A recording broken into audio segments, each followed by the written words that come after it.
Vous vous souvenez la dernière fois, je faisais la remarque que je parlais jamais de mammifères. Eh bien, nous y voilà. Je ne vais pas en parler. Aujourd'hui, on va rester sur les hyménoptères et on va faire un tour du côté des fourmis. Il est possible que je donne l'impression d'être très focalisé sur les insectes ces derniers temps. Mais pour être honnête, il y a plein d'études de dingue qui sortent, ce serait dommage de s'en priver. D'ailleurs, celle dont je vais vous entretenir aujourd'hui date de cette année et l'année dernière. Elle est fraîche ma fourmi, elle a des cuisses bien dodues ma fourmi, venez acheter ma fourmi. Non, on n'achète pas les gens, non. Tout le monde sait très bien que les insectes eusociaux, comme les fourmis, ne sont que des machines, et que leur apparente intelligence ne se situe en réalité qu'à l'échelle de la colonie entière. En gros, les fourmis, individuellement, ça vaut même pas un dong. C'est la monnaie vietnamienne, le dong. 1 euro équivaut à 25 596,65 dong. Du coup, les fourmis, ces cloches, ne sont même pas dignes d'un dong. Sauf que, comme d'hab, quand on se penche un peu sur la question, on tombe sur une vérité déroutante, perturbante. Une vérité sombre, aux géométries impossibles et aux sons cauchemardesques que l'on ressent avant de les entendre. Une vérité qu'aucun esprit ne peut appréhender sans s'enfoncer dans la folie. Là où l'ineffable devient concret, la réalité devient terrifiante. C'est ce que ça donnerait si Lovecraft avait travaillé sur les fourmis, ce qui ne fut pas le cas. Depuis pas mal de temps, on sait qu'il existe des comportements d'entraide chez les fourmis, genre les restos du Clypeus ou les pétioles de l'espoir. Par exemple, quand une fourmi se retrouve coincée sous de la terre, ou qu'elle tombe dans le piège d'un fourmilion. Je vous laisse imaginer un instant un fourmilion. Voilà.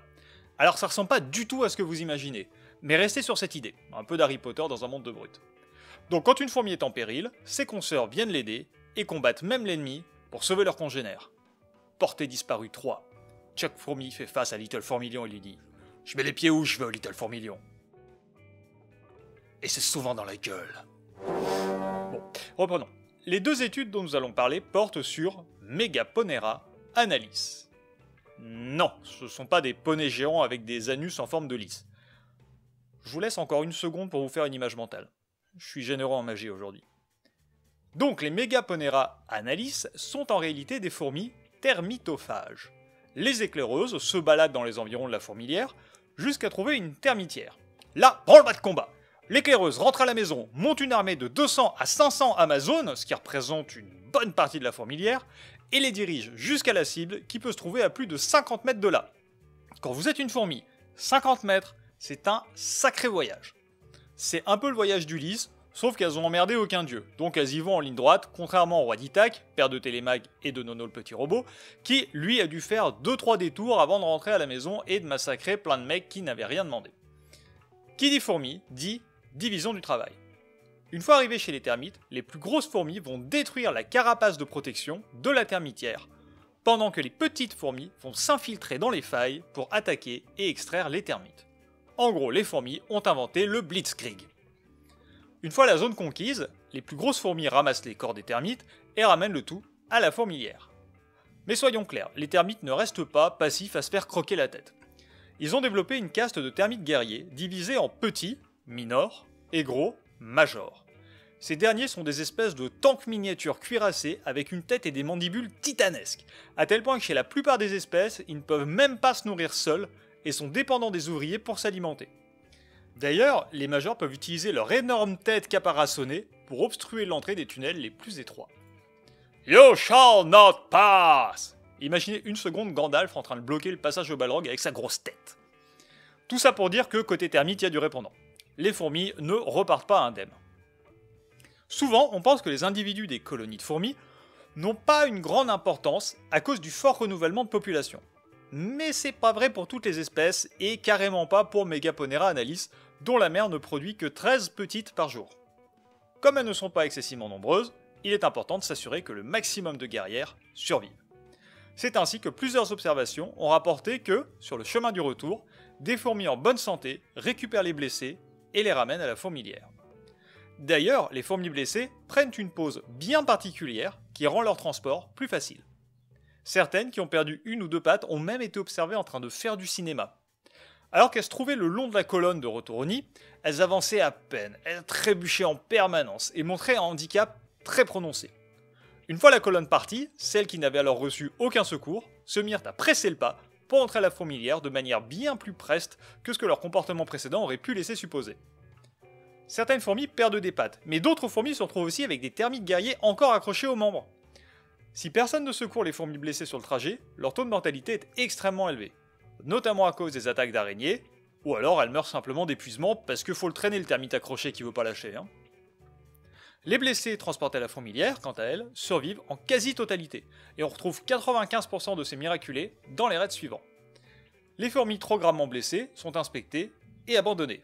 « Laisse-moi derrière, Katie, et dis à Little Juliette que sa maman l'aimait beaucoup. » Ah ah. Et là, imaginez la mort de Marion Cotillard dans Batman.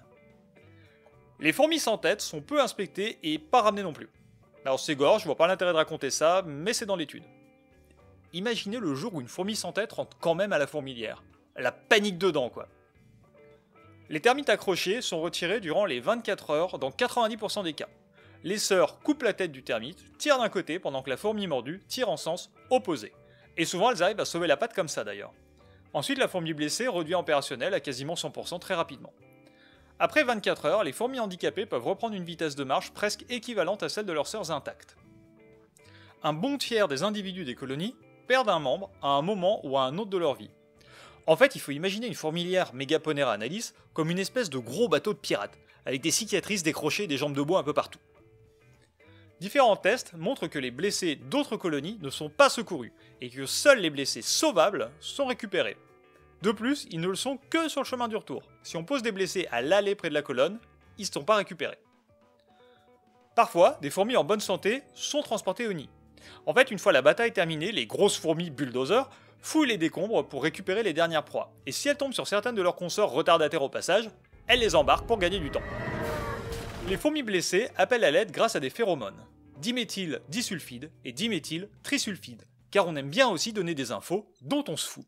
Mais Ant-Man, si tu nous écoutes, tu sais quoi faire. Je suis Ant-Man.